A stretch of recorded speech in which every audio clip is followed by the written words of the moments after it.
పిల్లలకి ఇచ్చేటువంటి మందులను తన షాప్ పేరు మీద పర్చేజ్ చేస్తున్నాడు. షాప్ పేరు మీద పర్చేజ్ చేసి అవి షాప్లో పెట్టకుండా బయట తన యొక్క వ్యక్తిగతమైనటువంటి నివాసంలో ఇంటి దగ్గర నిల్వ చేస్తున్నాడు. షాప్లో ఎలాంటి బిల్స్ కానీ ఈ ఫిజికల్ స్టాక్ కానీ లేకుండా అక్కడ పెట్టి అమ్ముతున్నాడు. సో మాకు వచ్చిన ఇన్ఫర్మేషన్ ప్రకారం ఏంటంటే మేము ఫస్ట్ షాప్ వచ్చి తనిఖీ చేయడం జరిగింది. షాప్లో తనిఖీ చేసినప్పుడు ఏ విధమైనటువంటి బిల్స్ కానివ్వండి ఆ ఫిజికల్ స్టాక్ అనేటువంటి ఏ రకంగా దొరకదు. సో తర్వాత మేము మన ఎక్సైజ్ గారు మేము కలిసి ఆయన ఇంటికి వెళ్ళడం జరిగింది. ఆ ఇంటికి వెళ్ళినప్పుడు ఆ ఇంట్లో మాకు నిల్వ చేసినటువంటి ఆ మెషిన్స్ దొరకడం జరిగింది. అయితే వీటిని మేము సీజ్ చేసాము. సీజ్ చేసి మేము కోర్టులో ప్రొడ్యూస్ చేస్తాము. తర్వాత దీనిపైన మేము ఖచ్చితంగా యాక్షన్ తీసుకుంటాం. షాప్లో ఇన్స్పెక్షన్ చేసి కొన్ని రకాల వైలేషన్స్ నోట్ చేసినాము. షాప్ పైన యాక్షన్ ఉంటుంది.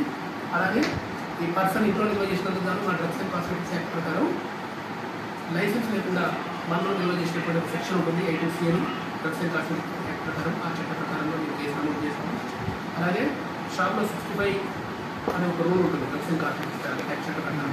దాని ప్రకారం కూడా మేము వైలేషన్స్ రిపోర్ట్ చేసాము. అది ఆన్లైన్ యాప్ ఉపయోగం అని అలాంటివి ఉండదు. అది వెళ్ళిపోయింది. షోకాస్ నోట్స్ కూడా వచ్చింది. ఇప్పుడు ఆ నోట్స్ కూడా ప్రింట్ చేసి ఆయనకు షోకాస్ నోట్స్ కూడా అనుకుని ఇవ్వడం జరుగుతుంది. అట్లాగే ఇప్పుడు దొరికిన మందులకు సంబంధించి కూడా షోకాస్ నోటీస్ ఇచ్చేసాం. ఎందుకు ఏంటంటే ఎందుకంటే మా యాక్ట్ పద్ధతిలో ఏంటంటే ఏం దొరికినా కూడా ఆయన నోటీస్ ఇవ్వాలి. Before taking any action we have to take the reply of that person. ఆ వ్యక్తి యొక్క రిప్లై తీసుకోవడానికి మేము ఇవ్వాలి కాబట్టి అది ఇవ్వడం జరిగింది. అక్కడ దొరికిన మందులకు అదే రోజు ఇచ్చాము. ఇది ఆన్లైన్ యాప్ కాబట్టి ఇవాళ జనరేట్ అయింది. ప్రింట్ తీసుకున్న ఈ ఆన్లైన్ యాప్లో షాప్ సంబంధించినటువంటి నోటీస్ షాప్ నోటీస్ ఇప్పుడు ఇస్తున్నాం. ఓకే, అట్లాగే షాప్ ఏ నోటీస్ ఇస్తారు ఇప్పుడు మీరు మీకు చూపిస్తారని సరే సరే సో అది చేయడం జరుగుతుంది అన్నమాట. ఇది ఇన్వెస్టిగేషన్లో ఉన్నటువంటి పార్ట్. సో మీకు 1 week 2 days మీకు యాక్షన్ అనేటువంటి కనిపిస్తుంది ప్రకారం. ఓకే, రెండోది ఏంటంటే అసలు పైన చట్ట ప్రకారం డ్రగ్స్ అండ్ కాస్మెటిక్స్ యాక్ట్ చట్ట ప్రకారం అయితే కేసు కోర్టులో నమోదు చేయడం జరుగుతుంది. సో మా చట్టంలో నియమాల ప్రకారం మీకు నేమ్ అరెస్ట్ చేయడం కానీ అలాంటివి నేను ఇందాక ఒక మాట తెలంగాణ స్టేట్ ఫార్మసీ సెంటర్స్ నుంచి సర్టిఫికేట్ ఇచ్చారండి. ఆ సర్టిఫికేట్ బేసిక్గా ప్రకారం ఆయన లైసెన్స్ ఉందని మీరు అంటారు. అంటే మేమేమంటున్నాం అంటే నా సర్టిఫికేట్ ఫేక్ అని మేము అంటున్నాం. ఓకే, నేను డిగ్రీ చదవలేదు, బీ ఫార్మసీ ఇచ్చిన సర్టిఫికేట్ ఇచ్చాను. చెప్పినట్టు చేస్తాను కాదు. మీరు ఒక దగ్గర ఎవరైనా అన్నో ఎవరితో ఒక లెటర్ నాకు ఆయన చేసిన ఫేక్ అని రాసిస్తే ఇప్పుడే నేను తీసుకెళ్ళిపోతా. ఎల్లుంటే letter I will communicate letter without mentioning any name. మీకు డైరెక్ట్ ఇప్పుడు ఇస్తే హ్యాపీ. సార్ ఇప్పుడు మీ దృష్టికి వచ్చింది కదా, ఇంకా రిటర్న్ గా రాసి ఇచ్చేది ఏముంటుంది మీరు దానికి రిటర్న్ గా రాసి ఇచ్చిన ఇచ్చినట్టు ఉంటుంది. ఇప్పుడు మేము మా దృష్టికి వచ్చిన ఇష్టం మీకు చెప్పింది. అది మీరు యాక్షన్ తీసుకుంటారా తీసుకోవాలని మీ ఇష్టం. ఆయనకు సర్టిఫికేట్ ఫేక్ అని నేను చెప్తున్నాను. మీరేమో రిటర్న్ ఇస్తే నేను యాక్షన్ తీసుకుంటారు మీరు అంటారు.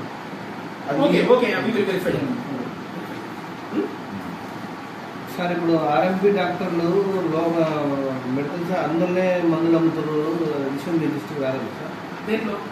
ఆర్ఎంపీ డాక్టర్లు మనలో 100 మంది దాకా ఉన్నారు. ఓకే, వాళ్ళందరూ కూడా అసలు మెడికల్ అందులోనే మెడికల్ షాప్ పెట్టి అందులోనే ట్రీట్మెంట్ చేసుకుంటూ అందులోనే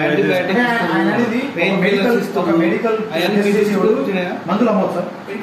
ఇప్పుడు నేను మెడికల్ డాక్టర్ మందుల షాప్ పెట్టొచ్చా? అది ఒకటండి.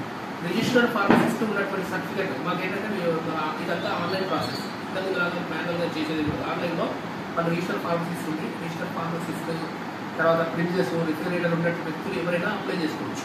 సో అప్లై చేస్తే మేము ప్రిన్సెస్కి వెళ్ళి వెరిఫై చేస్తాం. అక్కడ ప్రిన్సెస్ ఏరియా సరిపోతుందా లేదా, రిఫ్రిజిరేటర్ ఉందా లేదా, ఆయన రిజిస్టర్డ్ ఫార్మసిస్ట్ కాదా, ఈ 3 ఆర్ఎంపీ డాక్టర్లు మెడికల్ సర్టిఫికేట్స్ మెడికల్ సంబంధించిన మందులు అమ్మరు. పెయిన్ కిల్లర్స్ ఇస్తారు సార్, యాంటీబయాటిక్ ఇస్తారు. వాళ్ళకి ఈ డాక్టర్ అధికారం ఉందా? ఫార్మసిస్ట్ కాకుండా వేరే పర్సన్స్ మెడిసిన్స్ అమ్మడానికి లేదు. మరి అన్ని ఆర్ఎంపీలు అమ్ముతారు కదా, వాళ్ళే వైద్యం చేస్తారు, వాళ్ళే మందులు ఇస్తారు, వాళ్ళే సెలెక్ట్ బాటిల్స్ పెడతారు. ఈ మండలం 29 పంచాయతీ ఉంది సార్. 29 మంది గవర్నమెంట్ 10th చదివిన వాళ్ళు సర్టిఫికేట్ లేకుండా ఆర్ఎంపీ ట్రీట్మెంట్ కాకుండా స్పెషల్ గా మెడికల్ షాప్ 3 నెలలకు పోతాడు మీకు కమిషన్ పంపిస్తారంట. వాళ్ళు అడుగుతుంటే ఫాల్తుగా 150 మంది ఉన్నారు, వాళ్ళు 3 నెలలకు పోతాడు మీకు కమిషన్ పంపిస్తారంట. మరి వాళ్ళ మీద చర్యలు తీసుకుని ఆర్ఎంపీలు పిఎంపీలు అయితే మందులు అమ్ముతారు మీకు ఎన్నో ఉన్నాయి. ఇప్పుడు చూపిస్తాండి మీకు. తప్పకుండా మేము డే బై డే యాక్షన్ తీసుకుంటాం. అట్లే ప్రతి నెలకు మీరు ఇన్స్పెక్షన్ చేసుకుంటాం. ఎవ్రీ మంత్ ఇన్స్పెక్షన్ చేసుకుంటాం మేడం. ఇక్కడే కాదు, అంటే throughout the district every month inspection చేసుకుంటాం. మీరు తనిఖీలు చేసేటప్పుడు కూడా ముందే ఇన్ఫర్మేషన్ ఇస్తున్నారు సార్. మెడికల్ షాప్ బంద్ చేసుకోవాలి, బంద్ చేయండి అని చెప్తారు. అది కూడా వచ్చింది. జరుగుతున్నాయి సార్. సర్టిఫికేట్ ఉంటుంది ఆర్ఎంపీ అనే వాడికి ఏమైనా సర్టిఫికేట్ కానీ లేదా ప్రాక్టికల్గా వాళ్ళు హాస్పిటల్లో ప్రాక్టికల్ కానీ సర్టిఫికేట్ ఉంటుంది. వాళ్ళకి సంబంధించిన మాకైతే ఆర్ఎంపీ మాకు పరిధిలో కాదు, ఓన్లీ రిజిస్టర్ ఫార్మసిస్ట్ తెలిసినప్పుడు దాని ఫార్మసిస్ట్ చేసి ఒకటండి. మీరు ఆర్ఎంపీ వైద్యం గురించి మాత్రం మీరు మెడికల్ వాళ్ళ పరిధిలోకి వస్తాయి. మెడిసిన్స్ ఉన్న చోట మాత్రం మా పరిధిలోకి వస్తుంది. మెడిసిన్స్ వరకు మాత్రమే మా పరిధిలోకి వస్తుంది. అంటే మేము అనేది ఏంటంటే సార్ ఆర్ఎంపీ మెడికల్ అనుకుంటున్నాం అనుకుంటున్నాం. అది మా పరిధిలోకి వస్తే మీకు ఖచ్చితంగా యాక్షన్ ట్రీట్మెంట్ చేస్తూ మెడిసిన్స్ ట్రీట్మెంట్ చేయడం అనేది మా పరిధిలో మెడిసిన్స్ మాత్రం మా పరిధిలోకి మండలంలో ఎన్ని మెడికల్ షాపులు ఉన్నాయి? వాటి అన్నింటిలో ఉన్నాయా సార్? మెడికల్ షాప్ అంటే మెడికల్ షాప్ అంటే మీ దృష్టికి వచ్చిన మెడికల్ షాప్ మండలంలో ఎన్ని ఉన్నాయి సార్? మొత్తం ఏమైనా చెప్పగలరా అని అడుగుతున్నాను. అనుకూలి డేటా లేదా సార్? డేటా ఉంది, టోటల్ డిస్ట్రిక్ట్ డేటా ఉంటుంది.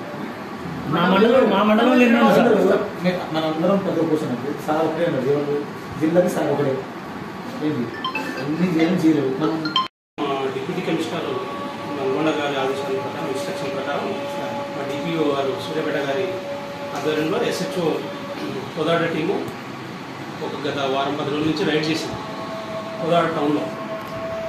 మాకు కొంత యువత గంజాయి బానిస యువత నుంచి కొంతమంది ఉన్నారు. వాళ్ళ నుంచి కొంత ఇన్ఫర్మేషన్ తెలిసింది ఏమంటే గాంజాయితో పాటు ఇంకా కోదాడలో చాలామంది కూడా గాంజాయితో పాటు ఇలాంటి మెడిసిన్స్ ఇటువంటి డ్రగ్స్ తీసుకుంటున్నారు అనేది ఇన్ఫర్మేషన్ తెలిసింది. నెక్స్ట్ మేము మన డ్రగ్ ఇన్స్పెక్టర్ గారితో వెంటనే ఇద్దరం కలిసి అక్కడ స్టార్ట్ అయింది. మేము ఇద్దరం డిపార్ట్మెంట్స్ ఈ న్యూదుర్గా మీ మట్టపల్లి రవీందర్తో ప్రొసీడ్ అయినాం. నెక్స్ట్ అతని దగ్గర మనకి 80 సిరప్స్ 150 ట్యాబ్లెట్స్ దొరికినాయి. 80 టోసిక్స్ 10 షీట్స్ నైట్రావేట్ 10 mg ట్యాబ్లెట్స్ దొరికినాయి. నెక్స్ట్ ఇతని కన్ఫెషన్తో మనం Kodad town 2 agency Shri Sai Durga pharma ఒకటి, Shri Venkata Sai surgical medical distributor 2 agency వాళ్ళు సప్లై చేస్తున్నాం. మళ్ళీ వాళ్ళతో కూడా వెరిఫై చేస్తే వాళ్ళ సేల్స్ రిపోర్ట్ కూడా పెట్టమని సార్ పెడతారు. ప్రజెంట్ అయితే ఇప్పుడు మనకున్న రమావతి రవీందర్ మీద పంచనామా చేసినాము, కేసు పేపర్లు కూడా సబ్మిట్ చేసినాము. ఫర్దర్గా మన ఇన్వెస్టిగేషన్లో ఇంకేమన్నా ఉన్నా కూడా మీ దృష్టికి తీసుకొస్తాం. Okay sir.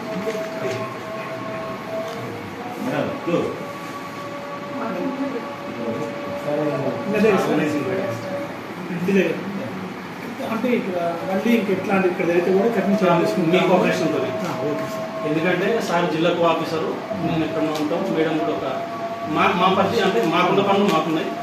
మేము చేస్తాం, ఖచ్చితంగా చేస్తాము. బట్ మీ కోఆపరేషన్ ఉంటే ఇంకా తొందరగా తప్పకుండా. ఒకటే ఇన్స్పెక్టర్ గారు మీకు కానీ ఎక్సైజ్ శాఖ ఎస్ఐ గారు కానీ పోరాడాలంటే మీకు ఎట్లాంటి ఏమైనా సమాచారం ఏదైనా కావాల్సిందంటే దూరం పడుతున్న రాసి నా అందరికీ రిపోర్టు ఇతని కాంటాక్ట్ అవ్వండి. ఎందుకంటే మీకు ఒకవేళ ఏమైనా కావాల్సిన ఇప్పుడు మనకి రవీంద్ర ఒకటే కాదు, ఆల్రెడీ ఒక దొరికిన ఆయన గురించి మేము చేస్తాం. ఇంట్లో రవీంద్రలో చాలా మంది ఉండొచ్చు. మీరు మా దృష్టికి తీసుకొస్తే ఇంకా స్పీడప్ అవుతాం. సార్ ఫోటో తీసుకోండి.